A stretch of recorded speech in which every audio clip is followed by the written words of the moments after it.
चांगले फुटल्यावर यामध्ये अर्धा टीस्पून मेथीदाणे घालायचे आहेत। सोबतच 10 ते 12 कढीपत्त्याची पाने, मिरची व लसूण बारीक चिरून घालायचा। हे सर्व चांगलं 1 मिनिटभर परतवून घ्यायचं। आता यामध्ये 1 टीस्पून आले लसूण पेस्ट घालूया आणि हे सर्व चांगलं 10 सेकंड्सपर्यंत परतवून घ्यायचं आहे।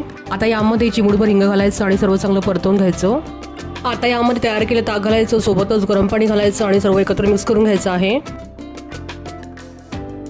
तयार केलेल्या मिश्रणाचा गोलगोळा तयार करून घ्यायचा आणि कढई उकळल्यावरती यामध्ये एक गोळा हळूवारपणे सोडून घ्यायचा आहे।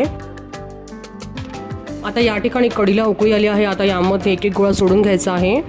एक गोळा सोडला की थोडंसं अंतर सोडून नंतर दुसरा गोळा घालायचा आहे, जेणेकरून ते गोळे एकमेकांना चिटकणार नाहीत। आता गोळे वर आल्यावरती झाकण ठेवून 10 मिनिटांपर्यंत मंद आचेवरती हे गोळे चांगले शिजवून घ्यायचे आहेत। 10 मिनिटांनंतर कढी गोळे चांगले शिजले आहे। आता यावरती बारीक चिरलेली कोथिंबीर घालूया।